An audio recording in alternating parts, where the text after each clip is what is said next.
Welcome to another DK Custom Products video. My name is Dwayne and this is Kevin. This is a follow-up video to our last video, the coil relocation video. We're going to do the wire tuck now. We're going to show you exactly how easy it is to do that to get a really clean aesthetic.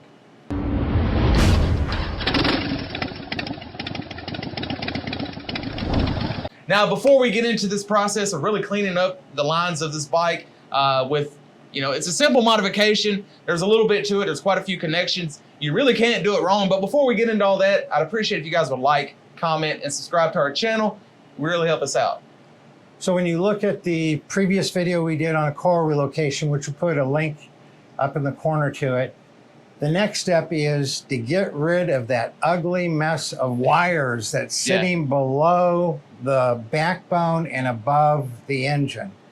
And so we're going to get rid of that whole big plastic mess, and then we're going to take the wires that are inside that plastic channel and put them to the side and above the backbone. Right. And give it a much cleaner, more stretched out look. Right, it's a really clean look. We're going to get into that now. All right, so if you're still tuning in with us, you're intending on doing a wire tuck and a tank lift. So that's what we're going to do now. And like I said earlier, man, I keep harping on it. Don't be intimidated by all these plugs. You can't plug the wrong plug into the wrong plug. They're all different. They all have a proprietary fitting that they'll go into. So you just find all the releases and start unplugging. I mean, you see this looks like this. This looks like this. I mean, they're not the same. They're not interchangeable. You'll never cross these up. Now, you might forget to plug one or two in, but you're not going to plug the wrong male into the wrong female. And keep in mind, Harley has some quality control issues, so don't pull on the wires. You don't want to depin your plug. Always grab at the plug, the plastic plug, and pull. Don't ever pull from the wires because more often than not, you're going to pull one of those wire pins out. So move on to the handlebar controls here. Some of them are in there pretty good, but resist the urge to pull from the wire. Right, I think that's it. Now, a lot of people are hardcore, have to have every one of these wires over the frame. This wire comes down to the rectifier here. You don't have a lot of slack to work with. So I think it's perfectly fine. It has a really nice looking wire loom on it right here regardless. And this is the only part that would be visible. I think we're going to leave this one under the frame, but tuck every other wire you see here above the frame. And so we're back over here on the air cleaner side of the bike. And you'll start pulling all these wires out just to get everything sorted before we're going to bundle them up tightly. And some of them may be taped. Of course, this bike has had some aftermarket things done to it.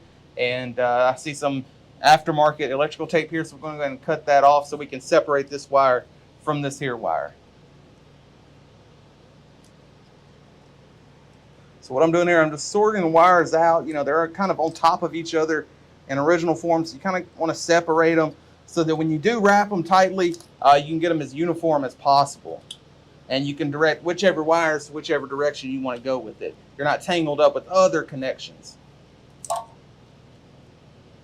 Now, keep in mind, you want these wires to be as tight and as cleanly routed as possible. So I'm going to undo the horn wire as well up here.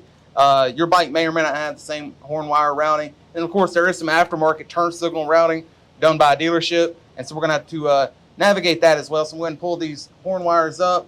And we'll figure out how to route those after the fact. Because then keep in mind, you also have your throttle cables here. So you don't want to get tangled going around and around those. You want everything as separate and as clean as absolutely possible. All right, so at this point, you can start the wire tuck. You can start it because you don't want any of these colored wires visible. It's all going to be up there. But if you look from the right angle, you'd be able to see these. So we're going to go ahead and start wrapping these up to the point of connecting them and then complete the wrap. All right, now the tape, I like to use the self-fusing silicone tape. Now you can use traditional electrical tape, but it's very, very sticky, and I got a roll of it here. And you can see, I mean, it's just not the prettiest thing in the world, which just isn't beautiful, but it's not going to attract dirt. It's not going to get sticky from the heat, which is going to radiate from this engine, and it only sticks to itself. And as you tighten and as you wrap it, it just constricts tighter and tighter and tighter. All right, so I'm going to go ahead and cut this so I have a usable amount, and you can always add another section and another section. It doesn't have to be one long loop. You can always piece it together. All right, now stretch it a little tight as you start to wrap it. That way, again, so it constricts on itself. and commence to wrapping.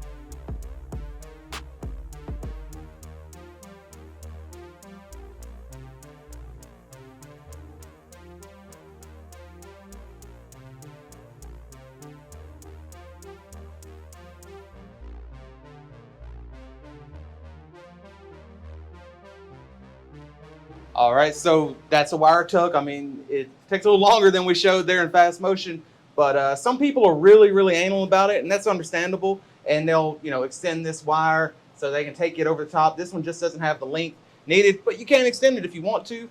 Some people go as far as tucking these wires and getting it really clean. But this is adjustable wire tuck. All the wires that were under here, under that plastic wire loom, they're now hidden discreetly under that tank, and they're all wrapped up with self-fusing silicone tape. They're not any more, liable to water damage or anything like that. In fact, they're even more protected under the tank than they were before. So it's a really clean look. See a void of space here. You can get to the top rocker box here and clean it. You couldn't touch your hand here before. Now you can. So same concept for the rear. Just a really clean aesthetic. Goes well with the coil relocation. And then we're going to finalize this with the tank lift. So, make sure that your wires are tight enough that you can fit your tank lift brackets on here. I like to do a 2-inch tank lift. Gives you more than enough room to work with. We offer them in 1, 1.5, 2, 2.5, and 3, and an even radical 4-inch tank lift, which you would definitely have enough room under there. But if you're going to do a lower size, like a 1.5 or a 1, you have to be really mindful doing your wire tuck so everything fits under there discreetly. At this point, we're going to move on to the tank lift and finish this installation.